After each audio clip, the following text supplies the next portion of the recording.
In the silent depths of the forest, where the summer sun burns relentlessly and every creature hides beneath the shade to escape the heat, there are moments when the wilderness reveals a beauty so sudden and overwhelming that it stops you in your tracks. For those of us who walk through these mountains with nothing but instinct and determination to guide us, such moments became milestones of memory etched permanently into our lives. Before we step back into the smoke and fire of the battlefield to relive these unforgettable memories, please take a moment to subscribe and turn on notifications. Your support helps ensure that the sacrifices and the youth of these soldiers are never forgotten. Now let us return to the front lines. That afternoon, around 2 o'clock, the forest began to thin. Between the old trunks appeared patches of open ground covered with wilted yellow grass. Beyond the trees we caught glimpses of the low blue sky flickering through. Everyone quickened their pace. When we finally stepped out of the forest edge, all three of us stood still. Before us rose a colossal ancient tree standing alone in the clearing. Its dark green crown swayed gently against the bright sky, and even from a distance, the sheer height of its highest branches revealed its incredible vitality. From the edge of the forest to its base stretched an expanse of ground nearly 400 meters wide, with scattered shrubs struggling to grow on the stony soil. Behind the tree's trunk lay a gentle hillside dotted with sparse, dry grass. A few minutes passed before we fully collected ourselves. Then, almost simultaneously, we walked toward the tree. There was no doubt this was the Thuy Tung we had been searching for. The tree leaned slightly toward the northeast. Its trunk was so massive that even if the three of us joined hands, we still could not wrap halfway around it. Its dark brown bark was cracked into deep, rugged patterns, and patches of pale lichens clung to its surface. Midway up the trunk, enormous branches jutted outward, their lush leaves spreading out and casting shade across a wide circle of ground. Not a single blade of grass grew around the base of the tree. Instead, the forest floor was blanketed with countless needle-shaped leaves that had fallen over the years, forming a thick cushion with a sharp, resinous scent. It was a smell that only trees of the conifer family possessed. Hung circled the tree, slowly running his hand along the rough bark, stepping softly on the layers of dry needles. His voice rose with admiration. He said he had never in his life seen a tree as magnificent as this. And truly, in forests like these, one could walk a lifetime and still never claim to have seen everything they held.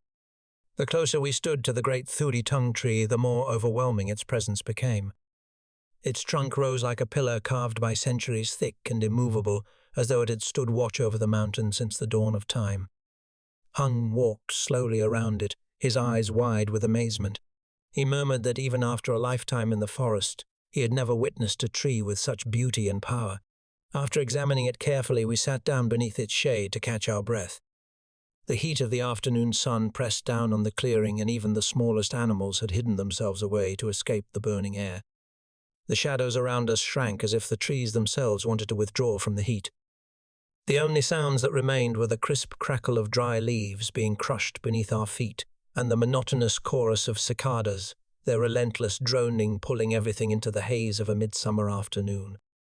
Every now and then a faint breeze drifted from the southwest, just enough to stir a few leaves above our heads. But once it passed, the stillness returned. Only when one truly walked through the forest did one understand that it was never as flat or gentle as it appeared from above. Each step was a test. Sweat poured from my body like rain, only to dry instantly into a thin layer of salt that clung to my skin. The heat seeped deep into my muscles, burning through every fiber. We resumed walking, pushing through the dense foliage as the air grew thicker. The forest felt abandoned beneath the oppressive sun. Not a bird stirred, and even the insects quieted except for the cicadas. It was as if all living creatures had retreated into the shade, surrendering to the weight of the afternoon. When the sun stood high overhead, casting sharp shadows across the ground, we continued moving toward the strange shape Hung had noticed earlier. With every step, the silhouette of the ancient tree grew clearer. Hung, unable to contain his excitement, walked faster, his steps nearly breaking into a run. By the time we reached the clearing completely, the ground shimmered under the heat. Even the grass seemed exhausted. The sun blazed so fiercely that the sky itself looked pale. Yet there it was. The tree stood unshakable, defying everything around it. As we approached, our initial shock deepened into reverence. The tree's bark was thick and rough beneath the touch, its cracks filled with the pale dust of ages. Each branch reached outward with deliberate strength as though stretching protectively over the land. Needle-shaped leaves blanketed the soil in a soft cushion-like layer that gave off a scent both sharp and earthy. We circled the trunk several times, studying every detail, noting how the layers of bark spiraled and deepened as they rose toward the sky. The air beneath its shade felt cooler, as though the tree itself radiated a silent calm. Hung lifted his head to look at the farthest branches and whispered again that he had never encountered a tree so majestic. He was right. Even the mountains seemed smaller next to it. No matter how long one lived in the wilderness, no one could ever say they had seen it all. We stepped back from the great tree, still overwhelmed by its presence. The longer we looked at it, the more it felt like a living monument, something the forest had guarded for generations. When we finally gathered ourselves, we continued cutting through the forest in the direction of the strange crown we had glimpsed earlier. The heat grew heavier with each passing hour. By then the sun was no longer merely bright, it was blazing. Every creature seemed to have vanished into the shadows. Even the trees, which usually offered some relief, seemed to shrink away from the scorching light. Only the sound of dry leaves crackling beneath our feet remained constant. Occasionally a faint gust blew from the southwest, bending a few branches overhead. But the relief it brought was fleeting. The forest air felt trapped thick with the smell of dried grass and heated earth. Sweat ran down my body in streams. The moment it touched my skin, it dried into a thin film of salt. The heat sank deeper, pulsing through every muscle. When we finally emerged from the forest and stood at the edge of the clearing, we were struck silent again. It was as if the landscape itself had paused to acknowledge the massive tree that stood before us. But the day was far from over. We pressed forward, heading toward the distant shape Hung had been watching earlier. Sunlight blazed so intensely that even the shadows seemed to burn. We shielded our faces with our hands and walked quickly over the uneven ground. By the time we approached the tree for the second time, the heat had become nearly unbearable. The sky above shimmered in the haze. All three of us stopped again just to stare at the tree, its branches swaying slowly as though undisturbed by the scorching sun. Hung went around the trunk once more, studying the grooves in the bark, tapping his fingers along its rough ridges. He kept shaking his head in disbelief, repeating that he had never encountered such a tree in all his years wandering the forest. From the forest edge to the tree's base stretched an open area covered in dry grass and struggling shrubs. The soil was rocky, pale and cracked, and looked as if it had not seen shade in ages. Behind the tree rose a gentle slope with sparse patches of thin grass, the kind that struggled to survive in harsh soil. We dropped our packs onto the soft cushion of fallen needle leaves. The resinous scent rose immediately, filling the air. It was a fragrance unmistakably belonging to trees of the conifer family, sharp, clean and strangely refreshing even under the blistering heat. Hung stepped back and looked at the tree from a distance, as though trying to memorize every detail of it. I could feel the exhaustion in my legs, the heat in my muscles, but standing there in the shade of that giant tree, all of it seemed lighter. The forest still had many mysteries, many that we had seen and many more we still had yet to discover. And this ancient tree towering above us, in its silent majesty, felt like one of those rare moments when the wilderness allows a glimpse into its deepest secrets. We stood there for a while longer, letting the sight of the ancient tree settle into our memory. Then, as if awakening from a trance, we gathered our packs, took a final look, and continued on our way. Hung walked slightly ahead, his steps eager, as though the discovery of the great tree had reignited something inside him. The sun was now high above us, turning the air into a shimmering veil of heat. As we pushed deeper into the forest, the trees slowly grew denser again. Leaves rustled faintly overhead, though there was barely any wind. Every creature seemed to be hiding from the afternoon blaze. Even the shadows felt hot beneath our feet. Hung kept glancing toward the sky, then toward the surrounding landscape. He said quietly that this kind of heat often signaled weather changes in the mountains. When the cicadas screamed relentlessly and the air grew motionless, a storm was usually not far behind. We kept moving, cutting through vines and pushing aside the thorny bushes that grew thick on the forest floor. Sweat clung to our skin, soaking through our shirts. My body felt as if it were being slowly roasted from the inside out. But the most pressing challenge now was not the heat. It was the distance. We had been walking on uneven ground all morning. The forest felt endless. We needed to keep a steady pace, especially now that we were getting closer to the area marked on the map. After a long stretch of trekking, we reached a patch of tall grass where the forest thinned once more. Through the gaps in the trees, we saw the sky shifting. Dark clouds gathered toward the west, creeping slowly but steadily across the horizon. Hung stopped, narrowed his eyes, and said, "It looks like the rain will hit soon." Sudden rain in the mountains was no small matter. A strong downpour could turn small streams into dangerous torrents and steep slopes into sliding traps. Dang immediately told us to drink our malaria prevention tablets. His voice grew more serious.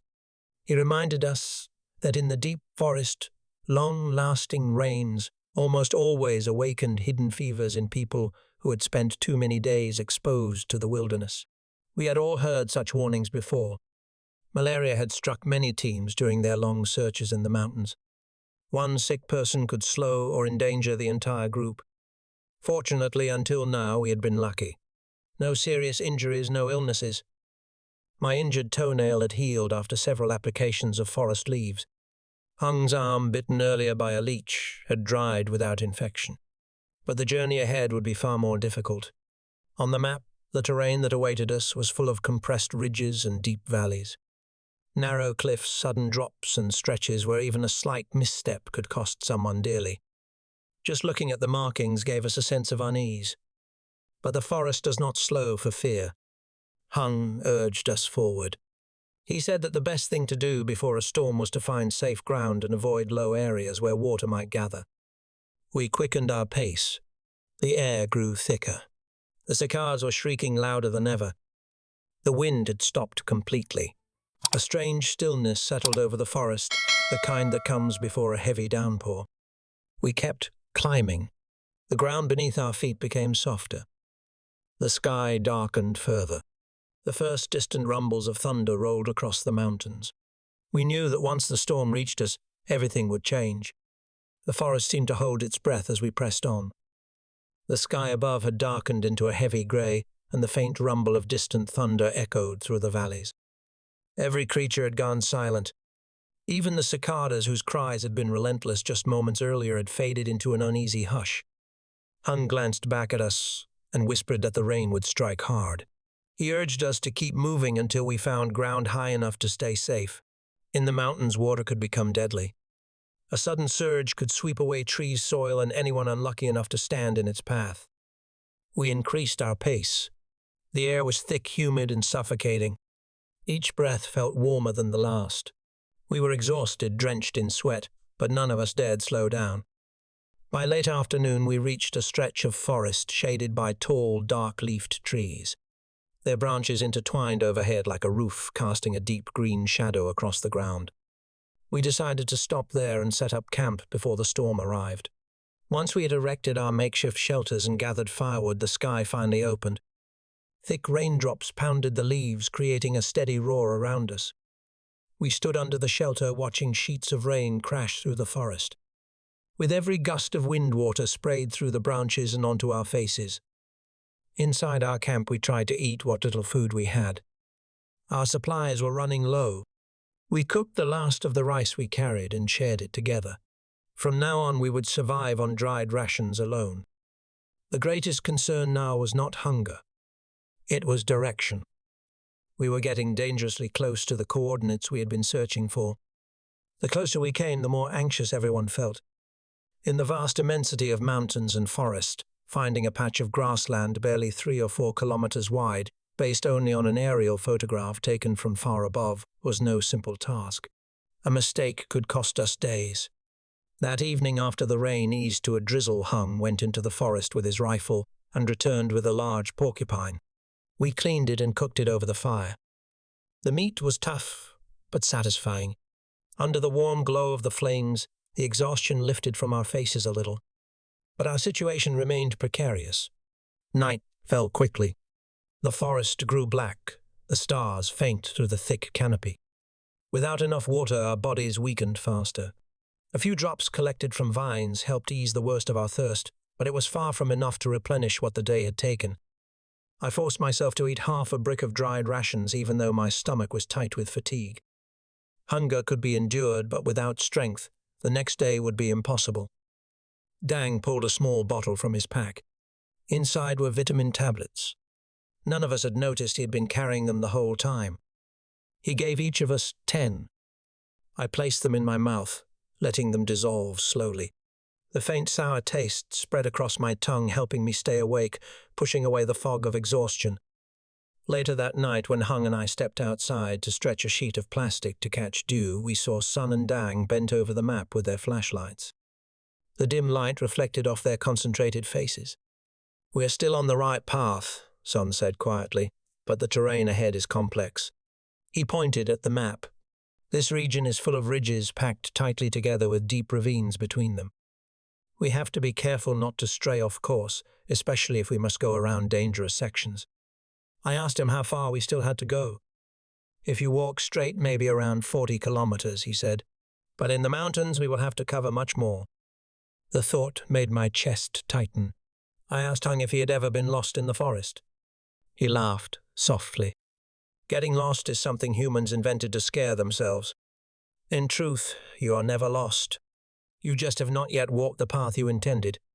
If you know the forest and can live with it, nothing is frightening." I asked him what he feared most in the forest. He paused, then shook his head. "Fear does not work that way. There is no single thing to fear. You can encounter snakes, tigers, malaria, floods, but all of them are part of the forest. The dangers of forest life are often predictable. You learn to prepare for them to avoid them. Out there in daily life, dangers exist too, but people ignore them." Dang laughed gently. "So you want people to go back to living in the wild like our ancestors?" Hung smiled without answering.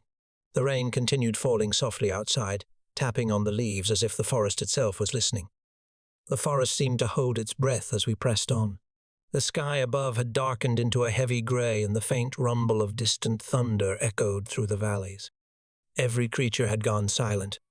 Even the cicadas, whose cries had been relentless just moments earlier, had faded into an uneasy hush. Hung glanced back at us and whispered that the rain would strike hard. He urged us to keep moving until we found ground high enough to stay safe. In the mountains, water could become deadly. A sudden surge could sweep away trees, soil, and anyone unlucky enough to stand in its path. We increased our pace. The air was thick, humid, and suffocating. Each breath felt warmer than the last. We were exhausted, drenched in sweat, but none of us dared slow down. By late afternoon, we reached a stretch of forest, shaded by tall, dark-leafed trees. Their branches intertwined overhead like a roof, casting a deep green shadow across the ground. We decided to stop there and set up camp before the storm arrived. Once we had erected our makeshift shelters and gathered firewood, the sky finally opened. Thick raindrops pounded the leaves, creating a steady roar around us. We stood under the shelter, watching sheets of rain crash through the forest. With every gust of wind, water sprayed through the branches and onto our faces. Inside our camp, we tried to eat what little food we had. Our supplies were running low. We cooked the last of the rice we carried and shared it together.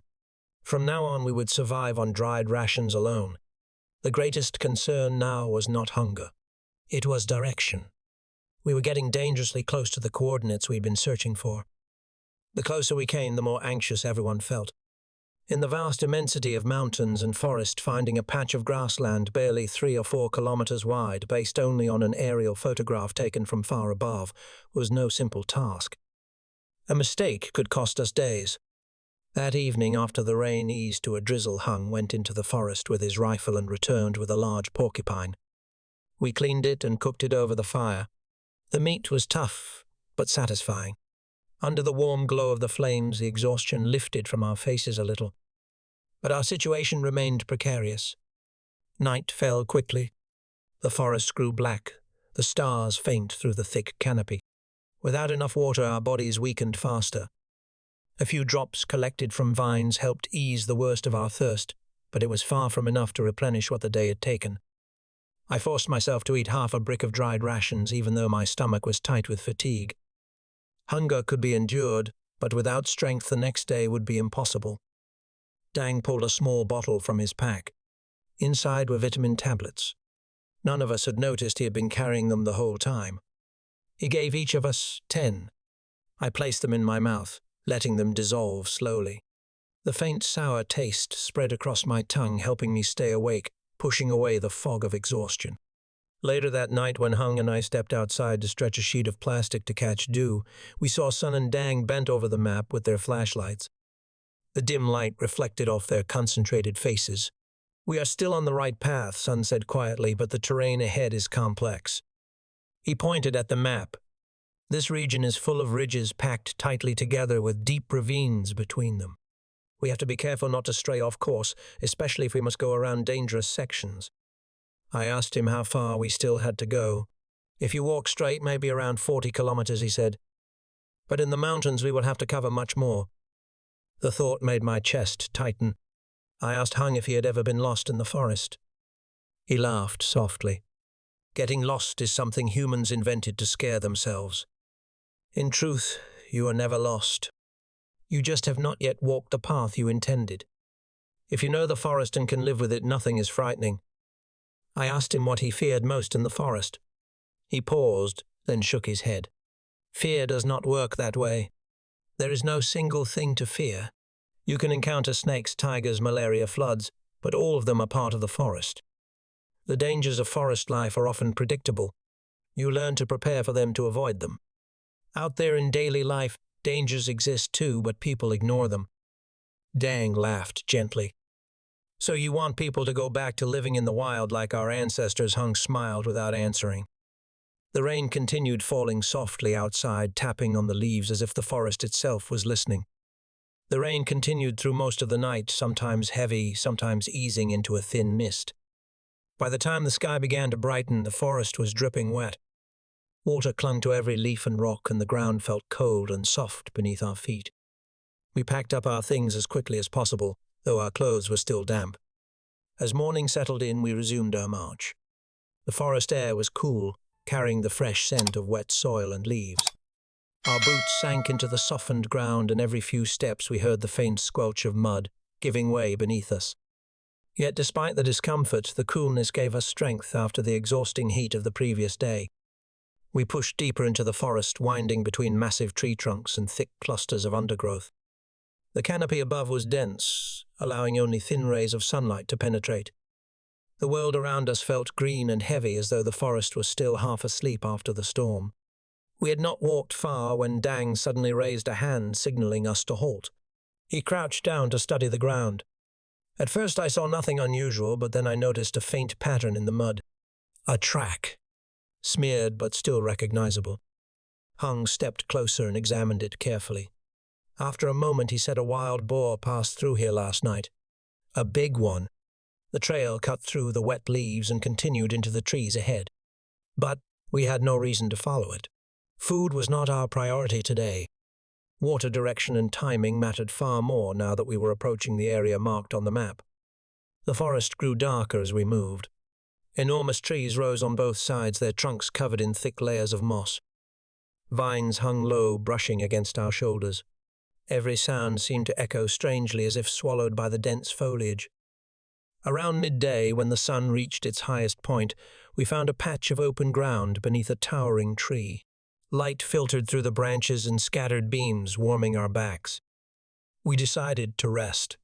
Hung pointed out a plant growing nearby, explaining how its leaves could be used to treat stomach aches. His knowledge of the forest felt endless, woven into every breath he took. After a quick meal of dried rations, we continued onward. The terrain began to slope upward once more. The soil grew loose, and stones shifted under our feet. We had to brace ourselves against tree trunks, pulling ourselves higher with each step. The climb was difficult, but by late afternoon we reached a narrow ridge. From the ridge, the view stretched endlessly. Waves of mountains rolled toward the horizon, fading into pale blue. Clouds drifted lazily across the peaks. For a brief moment, all of us stood silently, simply taking in the immensity of the world around us. Hung stood with his hands on his knees, breathing heavily but smiling faintly. He said that from here we were nearing the final stretch. Beyond the next two ridges lay the region the maps had pointed us toward. We pressed on. The descent from the ridge was sharp and slippery. Several times the soil gave way beneath our feet, sending small cascades of earth sliding down the slope. We moved cautiously, gripping roots and rocks to steady ourselves. By the time we reached level ground again, dusk had begun to descend. The forest floor grew darker. Crickets began to call. A faint mist rose from the ground. We needed to set up camp. We found a small flat area between several large boulders. It was sheltered from the wind and dry enough for our tents. We gathered wood and built a fire. The flames cast a soft glow over the rocks, warming our chilled hands. As we ate, Hung spoke quietly about the forest's dangers. He said that storms often brought out predators. Water sources also became harder to read after heavy rain, since animal tracks could be washed away or distorted. His words were not meant to frighten us, but to remind us to stay vigilant. The mountains rewarded respect, but they punished carelessness. Later that night, as we lay in our shelters, the forest hummed with a gentle rhythm. Insects sang. Leaves rustled. Somewhere far away, an owl called into the darkness. I closed my eyes, listening to the forest breathe, knowing that the most crucial part of our journey was still ahead. We woke before dawn to a cold, damp air that clung to our clothes and seeped into our bones. The fire from the night before had died almost completely, leaving behind a faint glow beneath the ashes. Hung added a few dry twigs and gently blew on the embers until thin flames flickered to life. The warmth spread slowly, giving us a bit of comfort as we prepared for another long day. After a quick meal of dried rations, we packed our things and stepped back onto the trail. The forest around us was unusually quiet. Only the soft rustle of leaves and the dripping of water from branches broke the silence. The ground was still wet from the night's humidity, making our steps softer but less stable. As we moved forward, the trees grew taller and the foliage thicker. Shafts of pale light pierced through the canopy in thin beams. The air was cool, but with each passing hour the dampness lifted, replaced gradually by the warmth of the rising sun. Soon the forest began to open. Clusters of bamboo appeared, their smooth trunks rising in tall, elegant lines. The wind whispered through them with a soft, hollow sound, creating a feeling both calming and strange. Hung paused, running his hand along one of the bamboo stalks. He said that bamboo forests could be both a blessing and a hindrance. They offered materials for shelter and food, but their dense growth could trap a traveler for hours if he did not know how to navigate them. We continued walking until we reached a small clearing where the grass grew thick and wild. There Dang crouched down suddenly to examine the ground. He brushed his fingers across a set of fresh tracks pressed into the soil. Hung came over, studied them briefly, and nodded. A wild boar had passed through not long ago. Judging by the depth of the prints, it had been a large one. But we had no reason to pursue it. Food was no longer our biggest concern. Direction was. And the clock was ticking. We pushed onward as the terrain grew more open. The sunlight strengthened. The forest felt livelier again. Birds chirped in bursts from the treetops. Small animals darted between the bushes. Our pace quickened naturally as the heaviness of the morning lifted. By midday, we reached a high ridge overlooking a vast valley. The sight took our breath away. Layers of blue-green mountains extended endlessly across the horizon. Clouds drifted lazily, casting shifting shadows across the landscape. We rested beneath the shade of a massive tree whose roots curled across the ground like thick ropes. Its trunk was rough and ancient, bearing the scars of storms and seasons. Hung picked a few leaves from a nearby shrub and explained that villagers used them to ease stomach pains. His voice was calm, steady, as though the forest itself was speaking through him. After a short break, we resumed our journey. The trail curved around the mountainside and the temperature dropped slightly. A thin veil of clouds gathered above us. Hung looked up at the sky and said a light rain might fall later. We moved faster. Not long after, the first raindrops began to fall, tapping softly on the leaves. The drizzle thickened into a steady shower. Dang scanned the area and pointed toward a large rock overhang. We hurried toward it and took shelter beneath the stone ceiling. From where we stood, rain poured over the forest in silver sheets. The sound was constant and soothing. The air became cold and mist drifted between the trees like thin smoke. We wrung out our wet clothes and hung them on branches to dry as best as they could. Hung found a few pieces of dry wood beneath the rocks and built a small fire. The warmth was a blessing. We sat close together as steam rose from our damp clothes. While the rain continued, Hung told us stories about storms he had endured in the mountains. He spoke of nights when thunder echoed across the ridges like distant drums and lightning tore through the sky like blades of light. He described how the forest came alive in such moments, as though the mountains were speaking to one another. We sat quietly listening to his words, letting the rhythm of the rain fill the silence. When the rain finally softened, we stepped out from the shelter. The air felt fresh, washed clean by the storm. Raindrops clung to the leaves like beads of glass.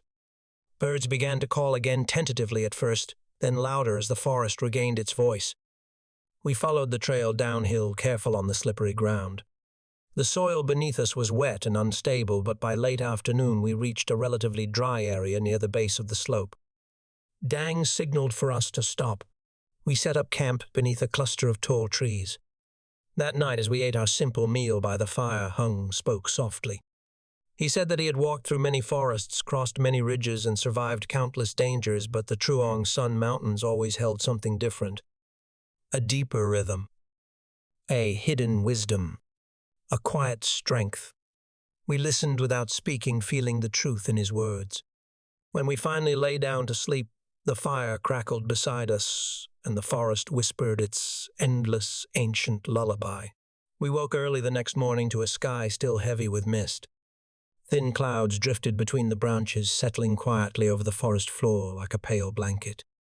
The air was cold enough that we could see our breath. Our clothes hung overnight on branches were still damp. Even so, Dang urged us to prepare quickly. We needed to move while the air was still cool. We resumed our march, moving single file through a narrow path lined with thick bushes. Drops of water clung to every leaf, brushing against our shoulders as we passed. The forest was bright but muted, as if the morning sun had been softened by the lingering mist. As we walked, Hung kept scanning the ground, the trees and the distant slopes. His senses seemed to stretch far beyond ours. Every so often he paused, listening to a faint sound or observing a slight movement in the foliage.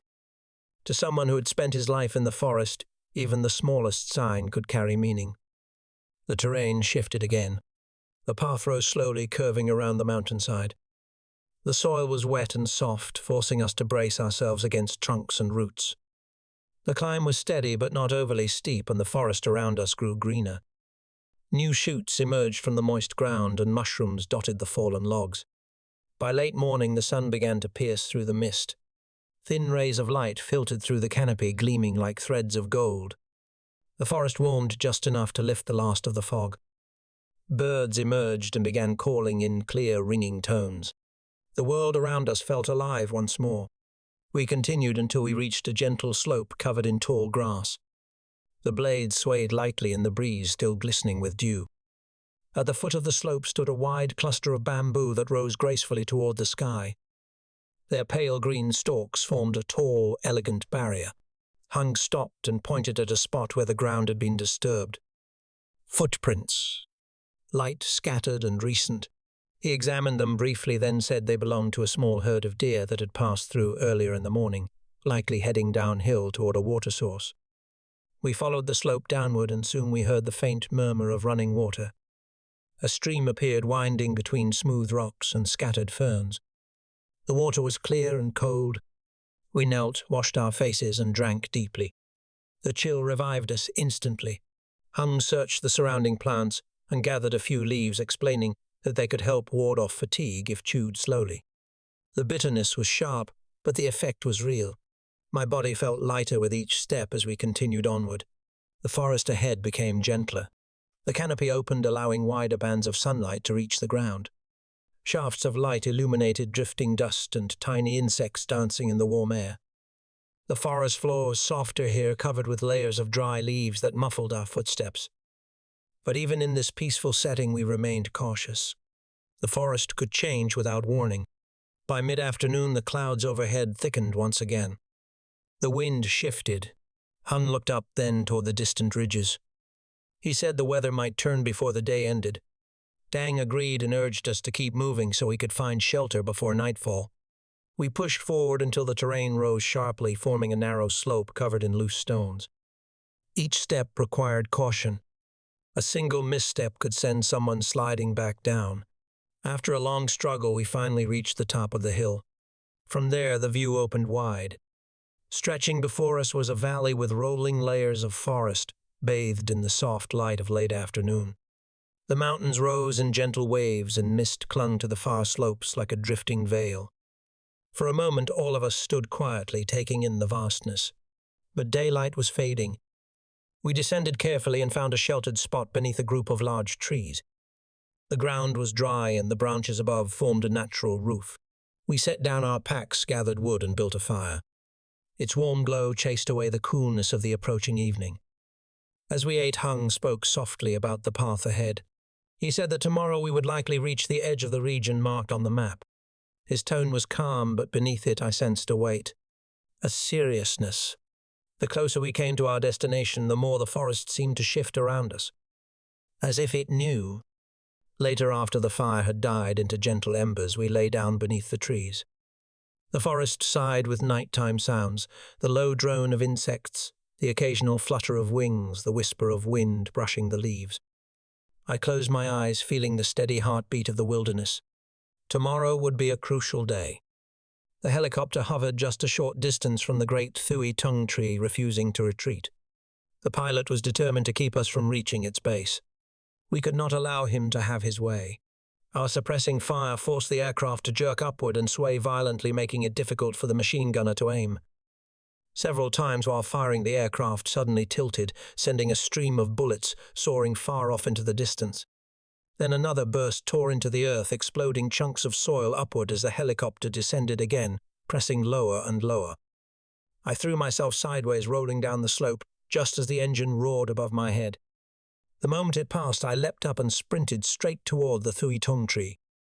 Bullets raked the ground behind me, slicing upward, but I managed to slip into the shelter of the giant trunk. "You cannot do anything to me from there," I muttered silently as I replaced my magazine with trembling hands. On the distant slope, the two men were still firing, still rolling, still sprinting forward in short bursts. The helicopter launched 2 more rockets.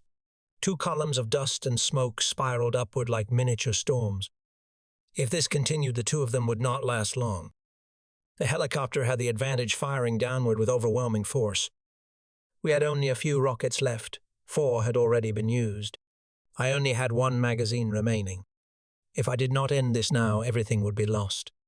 Pressing my back against the massive trunk, I raised my rifle and tracked the helicopter as it swooped down again, banking sideways toward me. A large African-American gunner leaned out halfway through the door, swinging the machine gun downward. The muzzle flashed brightly, bullets spraying like sparks. I narrowed my eyes, steadying my breathing. My front sight aligned perfectly with that dark silhouette dangling from the doorway. "End this," I whispered to myself. I pulled the trigger calmly, the way I had practiced countless times. 2 shots. Straight and true. The gunner jerked violently, his massive frame collapsing backward. His machine gun clattered downward as his body dangled limply from the safety harness. At that same instant, the helicopter jolted upward in panic. It tilted sharply, its rotors throwing leaves and dust in a wild circle. As it struggled to climb, the crew hauled the gunner's body back inside. From behind the swirling dust, I saw 2 silhouettes racing toward me. I shouted, "Hurry, come on!" They burst in like a pair of gusts, panting hard but grinning. I grabbed both of them out of breath, asking, "Are you all right?" "No problem," Dang replied, slapping my shoulder. "You did well." "Beautiful shot." I was about to respond when I noticed blood seeping down his arm.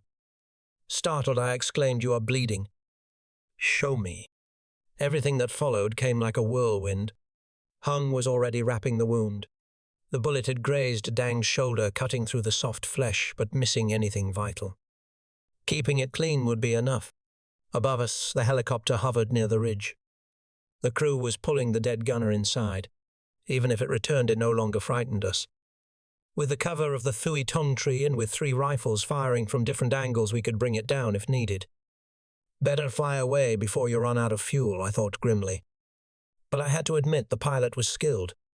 Even under the intense fire from 3 rifles, he had managed to dodge again and again.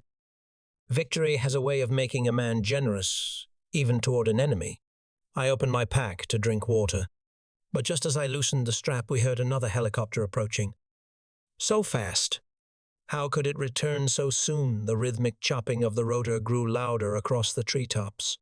A second aircraft was coming. The battle was not over. We braced ourselves. The chopping of rotor blades grew louder and louder, pounding against the sky like a drumbeat. We exchanged a quick glance.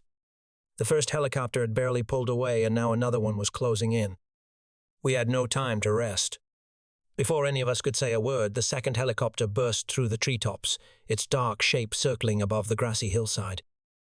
The pilot maneuvered aggressively, swooping low, clearly determined to finish what the first crew could not. The moment the aircraft tilted downward, its machine gun erupted. Bullets rained across the slope in flashing streaks. Grass and soil erupted into the air. I felt the shockwave of each impact tremble through the ground beneath my elbows. Dang cursed under his breath, grabbing his rifle with his uninjured arm. I shouted, "Spread out. Do not stay in one place." We darted in different directions, rolling through the grass. Another burst of machine gun fire tore into the earth behind us. Hung twisted his body sharply, barely avoiding the stream of bullets that sliced past his shoulder. From my position behind the roots of the Thuy Tung tree, I lifted my rifle and fired short bursts. Dang took cover behind a stone outcrop while Hung sprinted in zigzags across the open ground. The helicopter was faster this time, more aggressive. The nose dipped sharply, almost scraping the treetops. Hung suddenly planted his feet, swung his rifle upward, and fired a disciplined, controlled burst. A wave of bullets flashed upward toward the cockpit. The helicopter swerved violently, but it did not back off. It dropped lower, too low. I saw its belly dip toward the hillside, kicking up a spiral of dust. Through the haze, the gunner leaned out again, gripping the mounted machine gun. Muzzle flashes blinked like angry fireflies.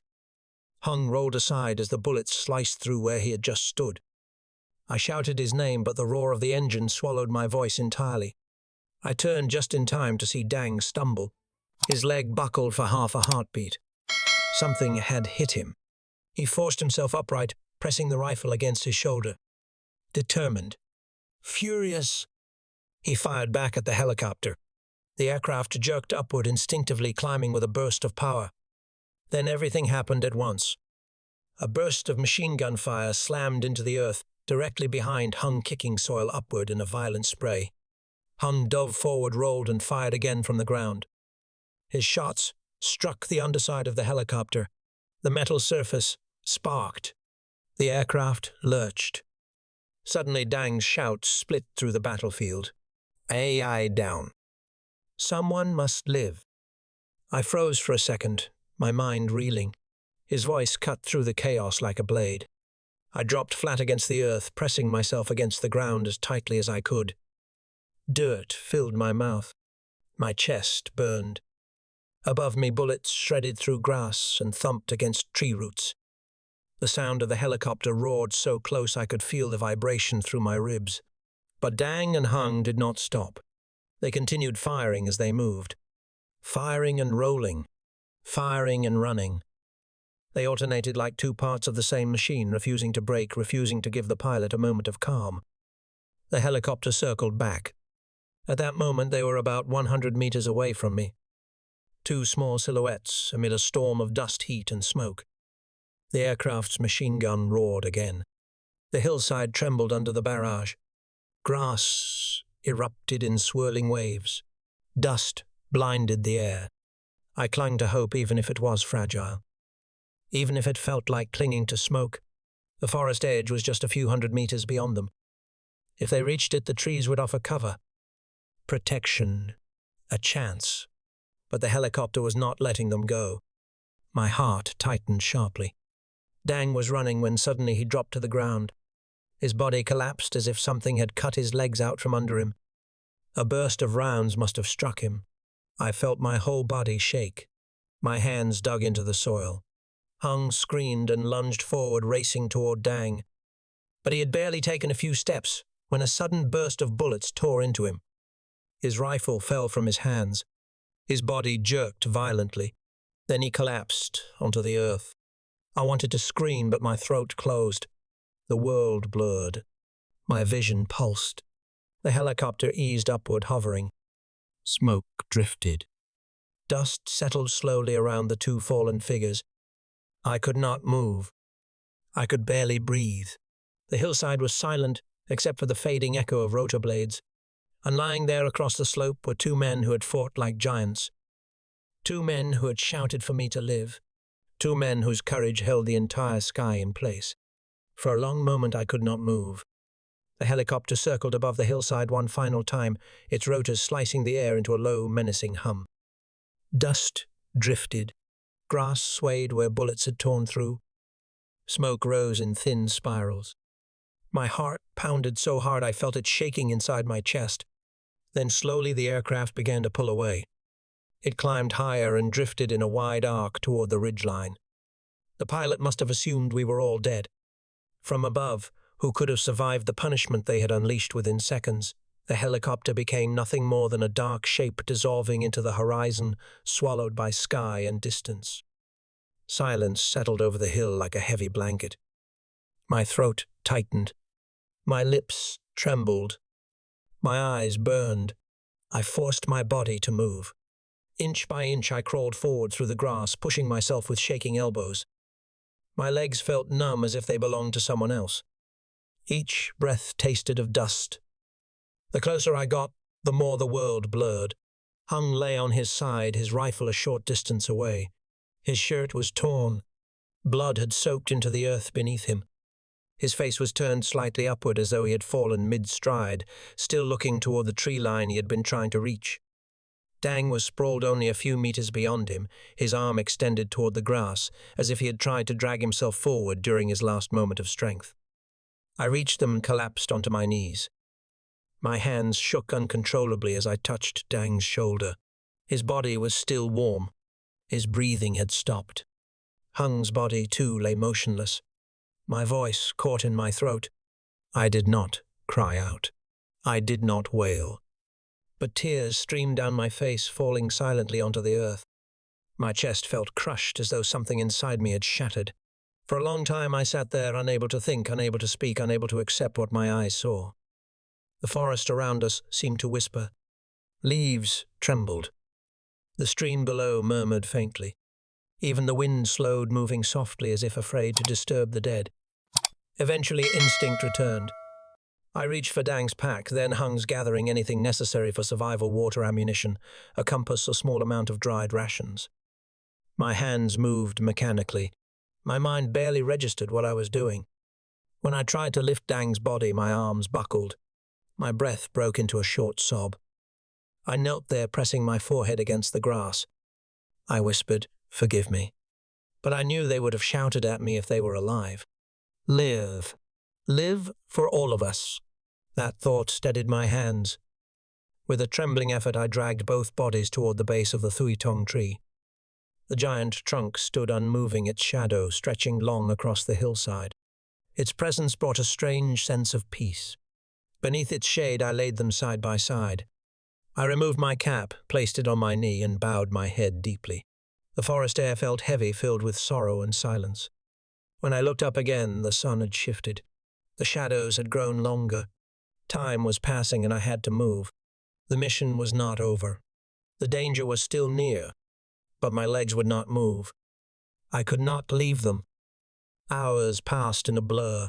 I do not remember how long I sat there. The world dimmed slowly as though the sky itself mourned with me. Then, as dusk fell, a faint sound reached my ears. A distant stream, water trickling over rocks. For the first time since the gunfire had ceased, my body remembered thirst. I reached for my canteen. Only a few drops remained. I wiped my face with my sleeve, stood up unsteadily, and whispered a final promise to the two men lying beneath the Thuy Tung tree. I will complete the mission, and I will return. Then I turned away. The hillside seemed endless. Every step felt like walking through water. My legs trembled. My chest tightened. But I kept walking, guided by memory, by instinct, by the faint sound of the stream. Night deepened around me. The sky turned dark. When exhaustion overwhelmed me, I climbed onto a tree trunk overlooking the water and tied myself securely to a branch. I slept there, suspended above the murmuring stream, too tired to think, too broken to feel, too alone to dream. I slept that night, tied to the tree branch above the stream, my body hanging there like a lifeless bundle. The roar of bullets still echoed somewhere deep in my mind. When I finally woke, the sky was already bright. My limbs felt stiff.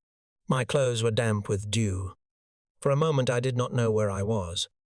Then everything returned in a crushing wave. Dang. Hung. The Thuy Tung tree. The helicopters.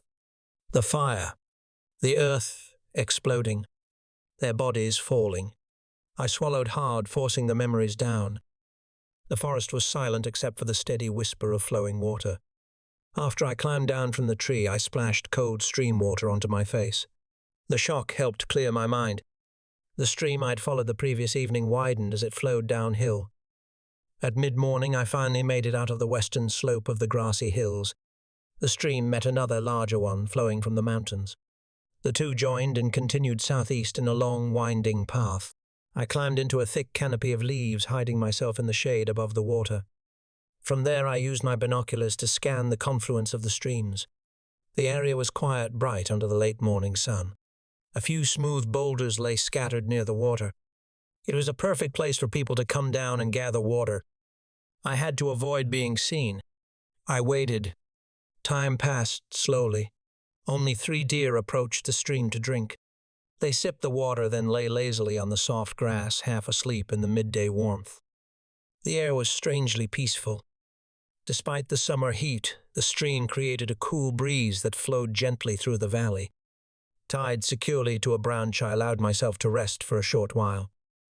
The exhaustion from the previous day had drained everything inside me. My body forced itself into a shallow, uneasy sleep.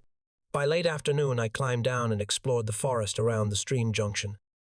I needed to make sure no enemy patrols were nearby. I searched carefully. There were animal tracks, but no human footprints. No broken branches shaped like steps. No fire pits. No remains of tools or camps. The silence reassured me. At first light the next morning, I left the stream and began the long trek into the southern forest bordering the grassy hills. Without water nearby, the vegetation was wilted and tired. Leaves hung limp. The tips of branches sagged under the heat. The deeper I walked, the more suffocating the air became. As the sun climbed higher, the sky turned a clear, burning blue.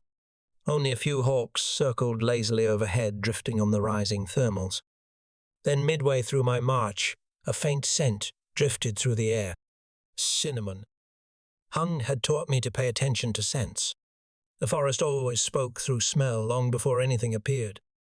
I stopped and inhaled again. The scent grew stronger. I scanned the area carefully. The forest floor was scattered with fallen leaves. Shafts of sunlight cut through patches of thin foliage. I moved slowly, making sure not to crush dry branches under my feet. A rustle sounded in the bushes. I froze. Then out of the thicket came a small lizard, startled by my presence. I let out a breath I had unknowingly been holding and continued walking, following the faint cinnamon-like fragrance. After a few minutes, I reached a small clearing. The scent had become unmistakable. A cinnamon tree stood there, its bark a rich reddish-brown. Its leaves shimmered slightly in the sun. I rested beside it for a moment, letting the shade soothe my burning skin. The forest still felt deserted. The heat pressed down on everything, wrapping even the trees in a heavy stillness. I pressed on. Hours later, I saw the sky through the branches again. It was the same deep blue, the same relentless sun. But then my foot struck something hard. A rock. A cluster of them scattered unevenly. Exactly like Hung had described. The forest changed subtly here. The ground grew rougher. There were patches of sandy soil. Shallow, dry stream beds cutting across the land. This was the northern edge of the grassy hills. The area where the ore vein was supposed to be. But I had no idea what an ore vein looked like. Everything Sang had told me, everything Hangien had briefed us on, everything I had hoped to learn from Sun.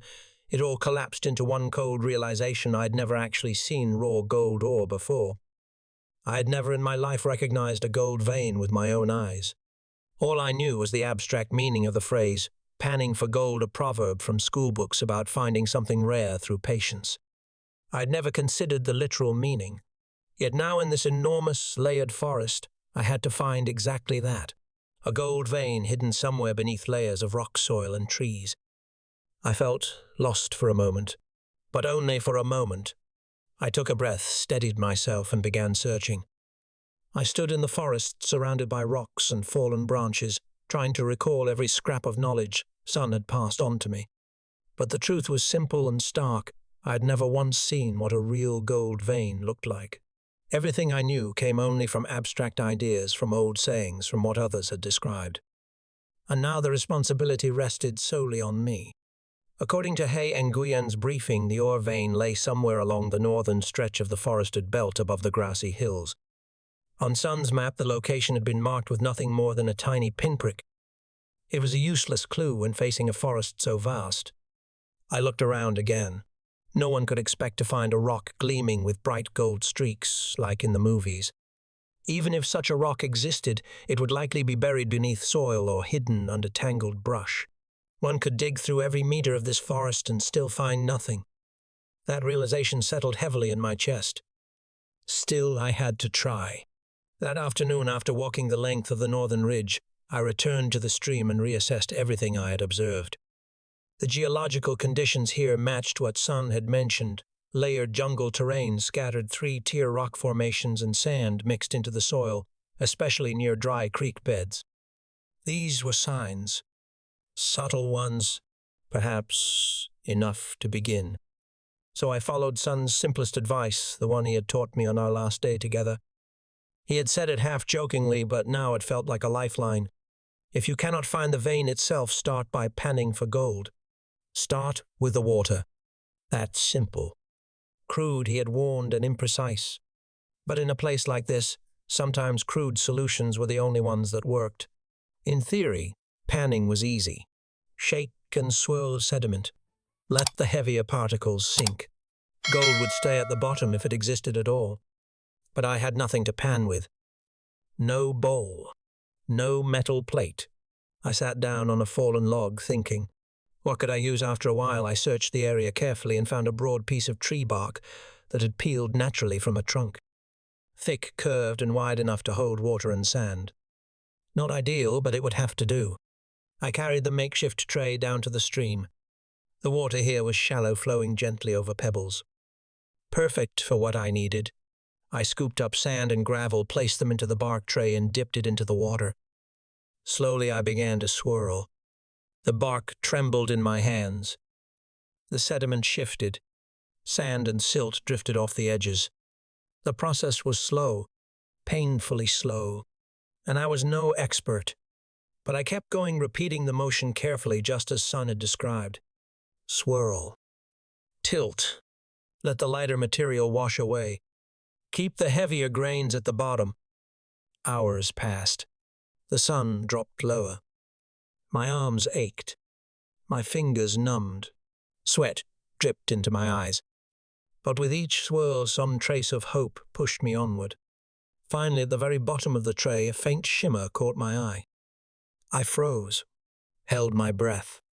Leaning closer, I saw it. Tiny particles. Small, bright, and unmistakable.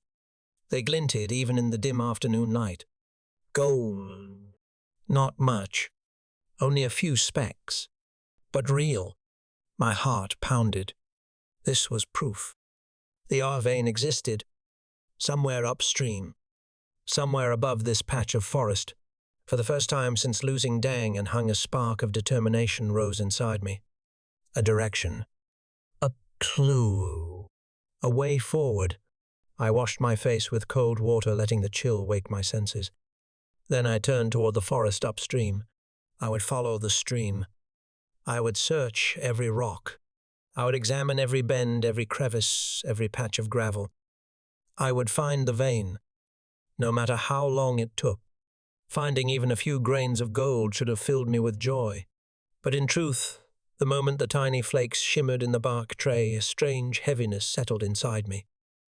Gold was real. The vein existed, which meant the mission was real. which also meant that what Dang and Hung had died for still rested entirely on my shoulders.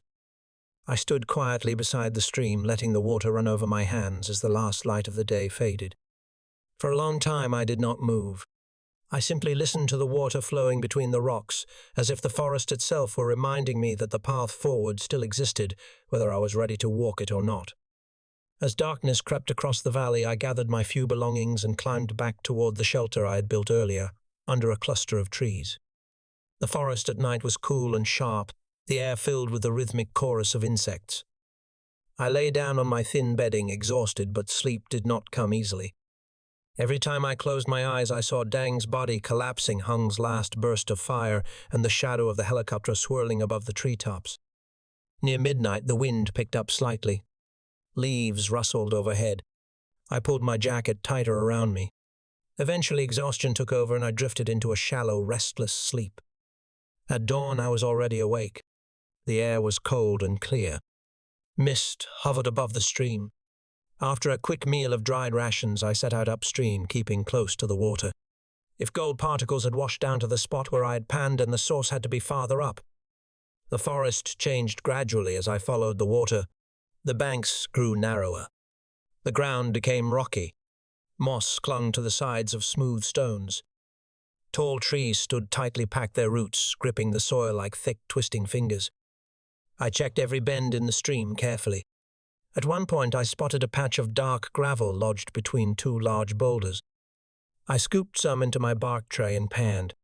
Nothing. I kept going. Farther upstream, I found a place where the stream split into two.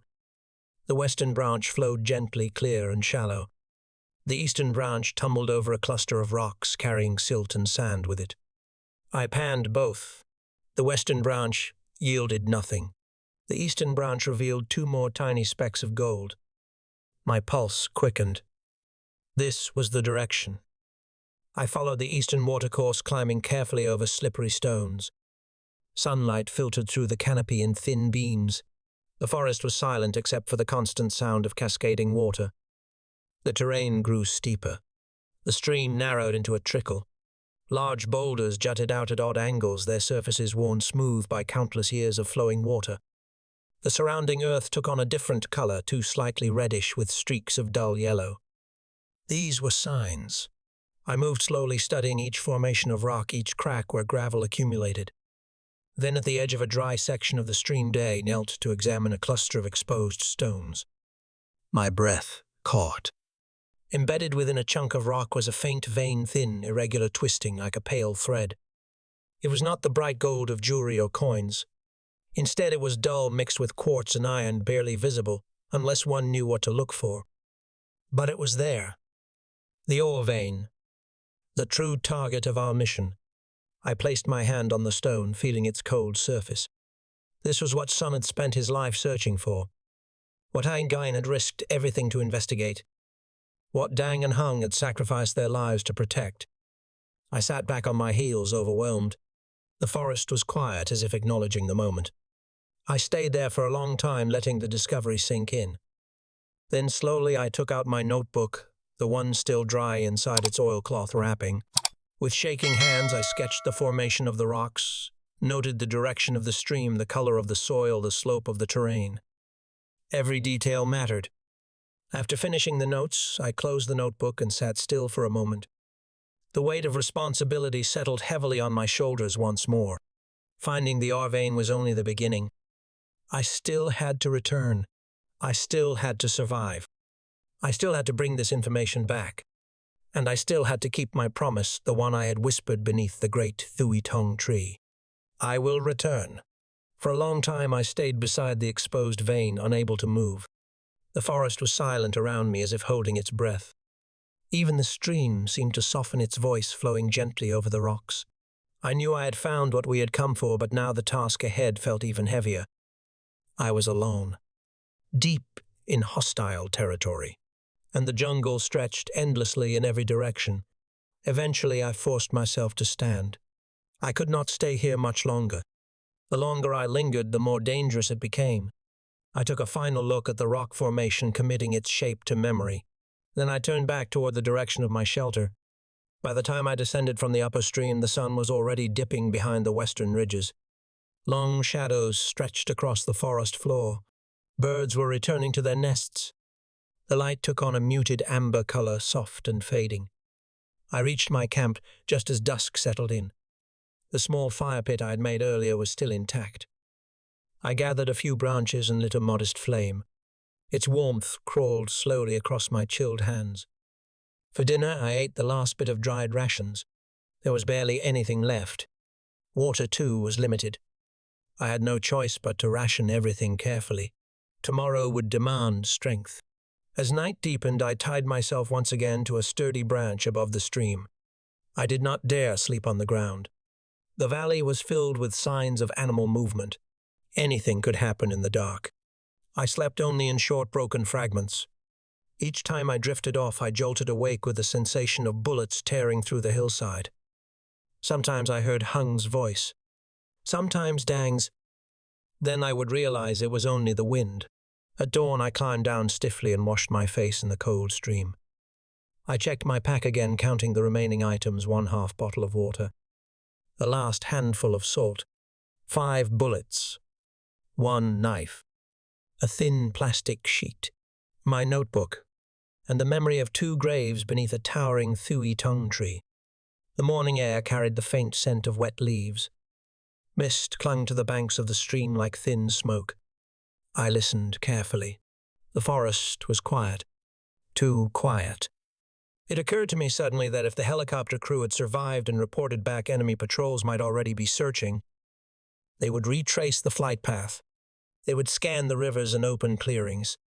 They might follow the stream. I needed to leave before they arrived. I took one last drink from the stream, filled my canteen halfway, and began my journey back toward the high ridges. The climb was slow. The rocks were slick from the night's moisture. My legs felt heavy, but my mind was clear. It was time to return. Each step upward reminded me of Dang's shout on the hillside, his last command to me. Live. Someone must live. I kept climbing. By midday, my legs were shaking from exhaustion. I found a patch of shaded ground beneath a large tree and rested. The canopy above let in only thin shafts of sunlight. I chewed a few bitter leaves Hung had once pointed out, letting their sharp taste wake my senses. As I rested, I heard a faint sound, a distant humming. My heart tightened. The sound grew louder, more distinct. A helicopter. I pressed myself flat against the ground, crawling beneath a low bush. The humming grew stronger, vibrating through the soil. The aircraft passed above the treetops, slow and deliberate scanning. I held my breath. Leaves trembled above me. Dust fluttered from a branch. The helicopter circled once, twice, then veered off in another direction. I waited a long time before standing. The enemy was searching. They knew someone was still alive. I could not stay here another night. I had to reach the western valleys before sunset.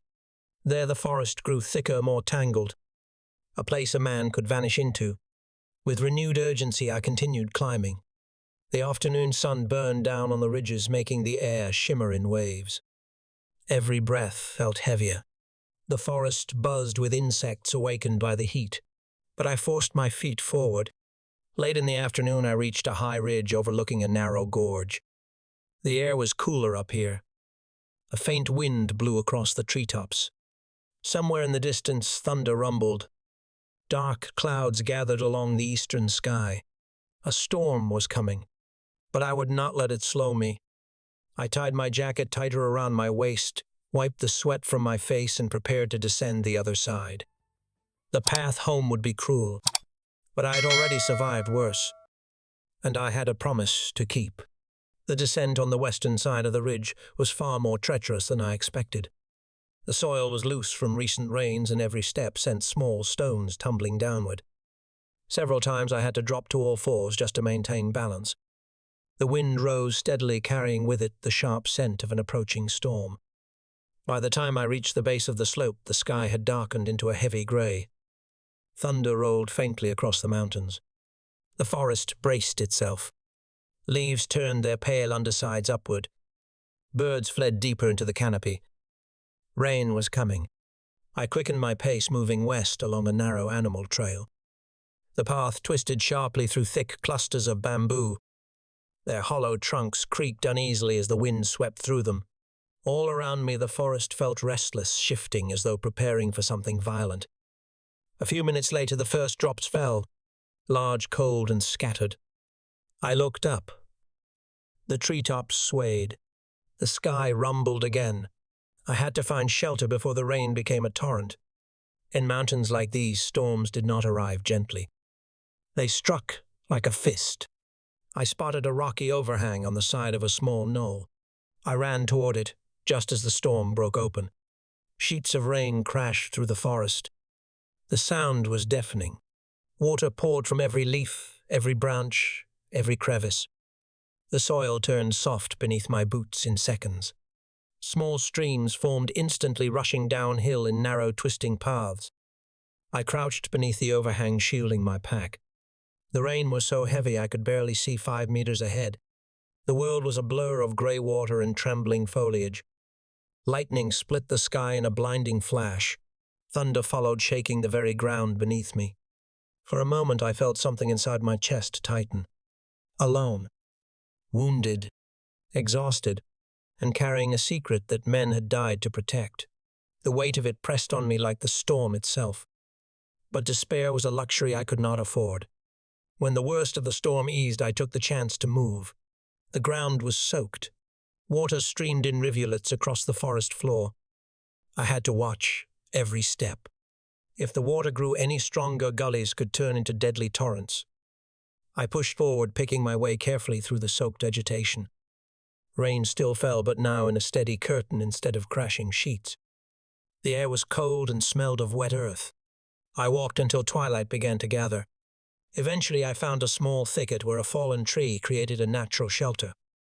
I squeezed inside and tied myself securely to the trunk, just as Hung had taught me. My clothes were soaked, clinging to my skin like a cold layer of mud.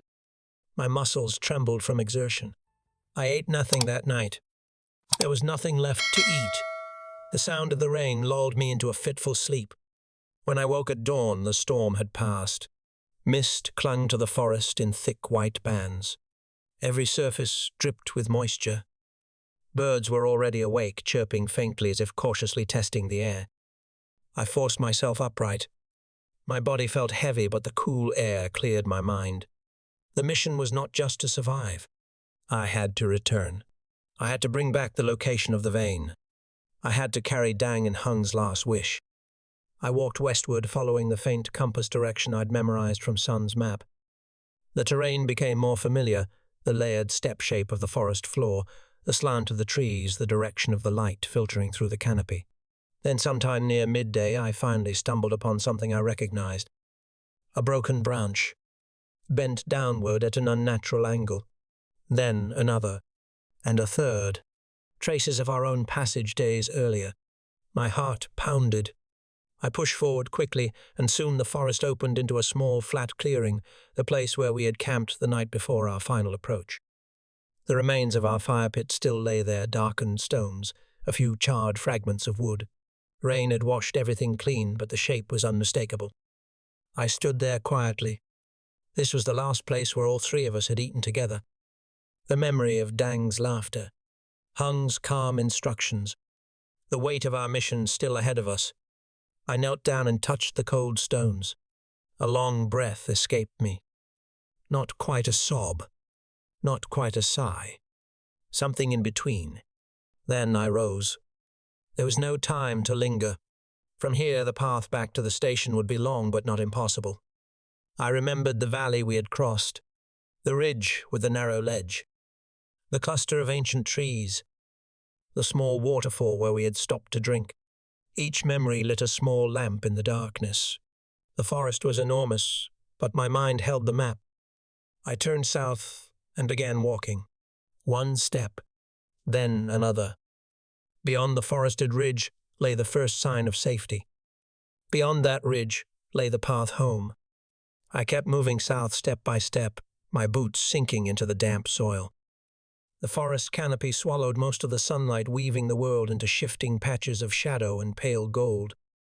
The air grew warmer as the morning progressed, but my body felt strangely cold inside, as if something had drained the heat from my bones. By midday, I reached the ridge, with the narrow ledge, the same treacherous path we had crossed days earlier when all three of us were still together. Back then, we had joked nervously about slipping and tumbling into the ravine below. Now, standing alone before it, there was no room for jokes. I tightened the straps of my pack and stepped carefully onto the ledge. The rock was slick from the recent storm. Moss clung to every crevice.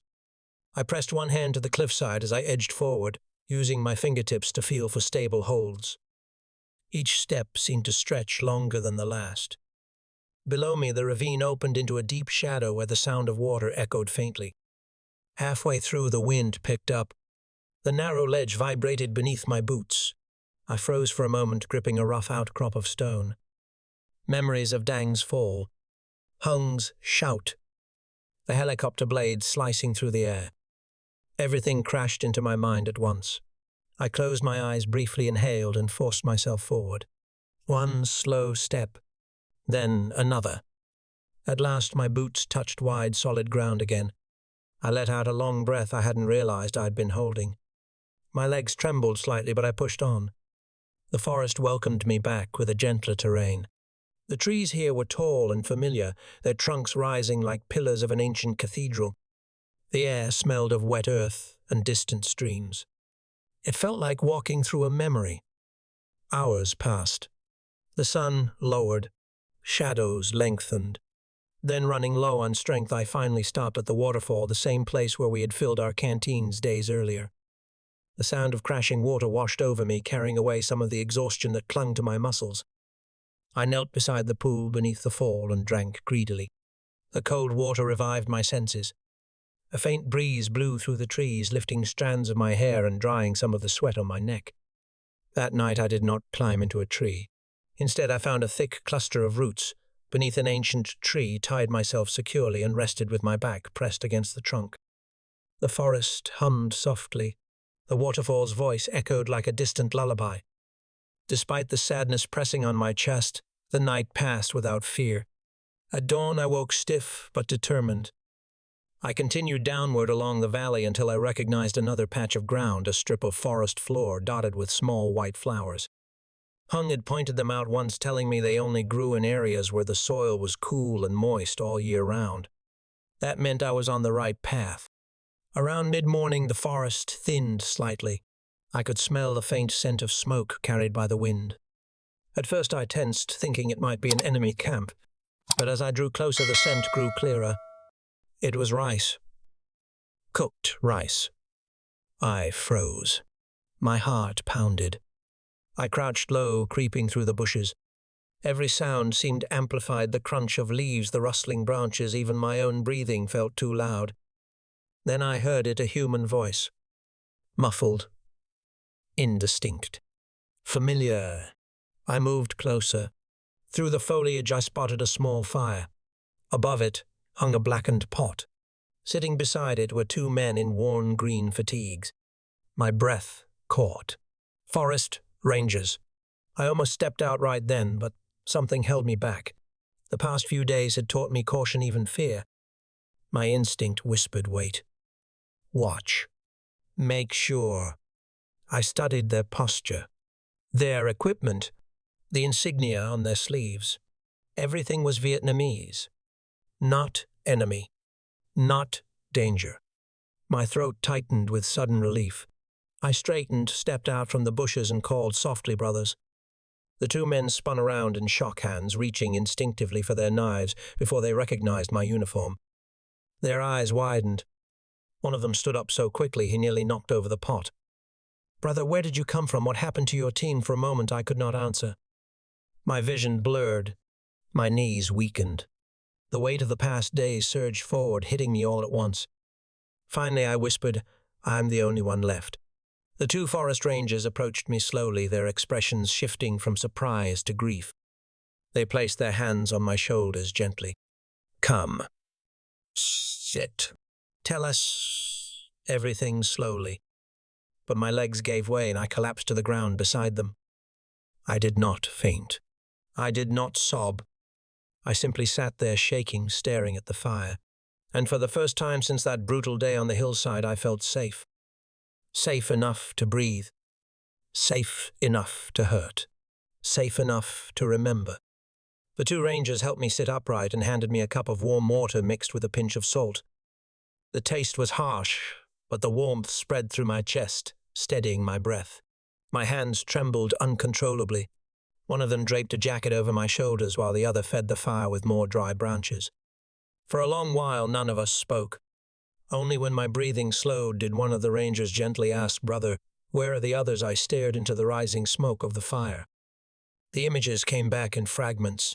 A helicopter roaring overhead, the hillside exploding, Dang, shouting for me to live, Hung sprinting in the whirling dust before the bullets tore into him. I opened my mouth, but no sound came out. The ranger waited patiently. When I finally spoke, my voice was only a faint whisper. They fell. Both of them. The two rangers bowed their heads. One muttered a quiet prayer. The other placed his hand on my back, giving it a light, steadying pat. "You have done well to come this far," he said. For the first time in days, I allowed myself to breathe without fear of who might hear it. The rangers listened as I slowly recounted everything: our approach through the mountains, the Thuy Tung tree, the first helicopter attack, the second, the last moments of Dang and Hung, the painful escape, the storm, the search for the vein, the discovery, and the long journey back. When I finished, the fire had burned low. Ashes glowed faintly red. The forest was quiet except for the distant calls of birds preparing for night. One ranger finally spoke. "We must return to the station at once. You need rest, and this information must be delivered." But another question weighed on my mind. "What about Dang and Hung?" I asked. The ranger answered softly, "We will go back for them. Their remains must not be left in the forest. But you cannot return there now. You are too weak. Leave that to us." I lowered my head, unable to respond. Their promise eased something inside me, something that had been tearing at my heart since the moment I left the hillside. As darkness settled fully, the rangers guided me to a small shelter they had built nearby. I lay down on a thick layer of dry leaves. The warmth of their fire flickered just beyond the open doorway. For the first time in what felt like a lifetime, I fell into a deep, dreamless sleep. At dawn, they woke me gently. We traveled together through the forest, moving steadily south toward the station. Their pace was careful, watching me constantly to ensure I did not collapse. By late afternoon, we reached a familiar riverbank, and there, standing on the wooden steps of the station, was the person I had never expected to see again so soon. Second Lieutenant Nguyen. His eyes widened when he recognized me. For a moment he stood frozen, disbelief etched across his face. Then he walked toward me quickly.